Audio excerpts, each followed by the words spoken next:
Well, at McDonald's, you can buy a Krusty Burger with cheese, right? But they don't call it a Krusty Burger with cheese. Well, what do they call it?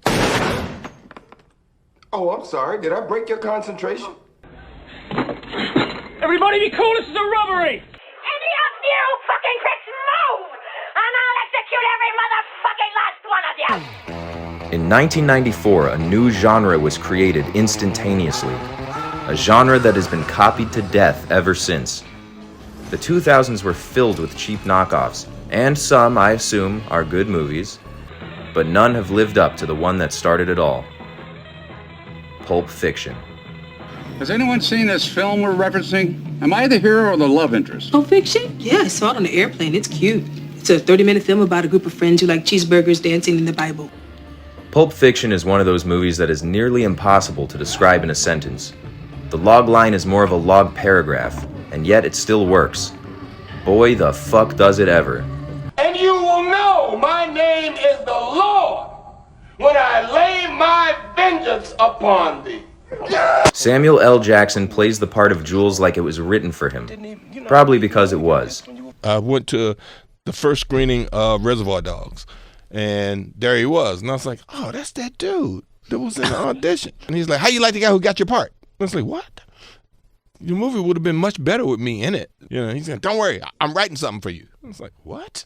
You remember me? Yeah. And he, gone. A month or so later, I was somewhere else and Pulp Fiction showed up in the mail. Tarantino famously revived John Travolta's career, casting him against the wishes of the executives who, in a strange turn of events, turned out to be wrong. Man, I don't even have an opinion. Well, you gotta have an opinion. I mean, do you think that God came down from heaven and stopped that woman? Oh, what the fuck's happening? Oh, man. Shit, man. Oh, man, I shot Marvin in the face. We weren't going out to Bruce Willis. I mean, that just seemed, especially at that time, he was one of the top 5, if not even 3, biggest stars in the world. I originally wrote the part for Matt Dillon, but he wasn't quite so sure. He was disturbed by the fact that there wasn't actually, he wanted to see Butch actually boxing. Bruce Willis was only living about 3 or 4 or 5 houses down the way. Okay. And it turns out he's a huge fan of Reservoir Dogs. So we're taking a nice walk along the beach. He goes, so look, I read your script. What, Reservoir Dogs? No, the new one, Pulp Fiction. Wow, that blew my mind. Yeah. All right. And he goes, I want to play Vincent.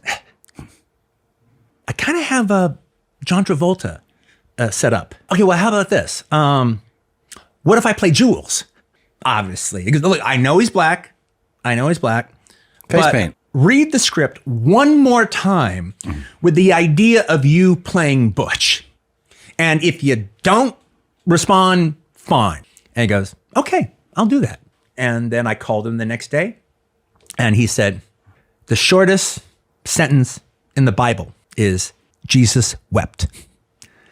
The shortest sentence in Hollywood is, I'm in.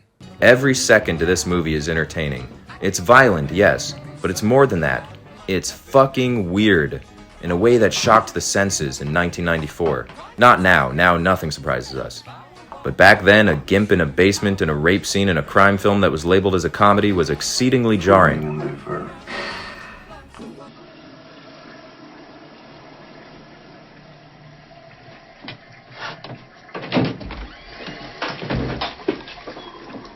Nonlinear storytelling is a lot more commonplace now, but at the time it was more common in novel form, which Quentin has spoken about in several interviews. And what separates me, okay, from Hollywood directors, okay, is that I have a huge head, all right, okay? Now I don't mean I have a big ego, okay, because I don't. Nope, that wasn't it.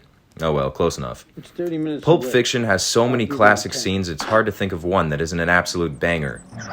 From the simplest conversation about pancakes and potbellies to the prolonged diversion of Christopher Walken's watch speech. 5 long years he wore this watch. Up his ass. He died of dysentery. Give me the watch. I hid this uncomfortable hunk of metal up my ass 2 years. I think we should be leaving now. Yeah, that's probably a good idea. Top to bottom, Pulp Fiction delivers the goods.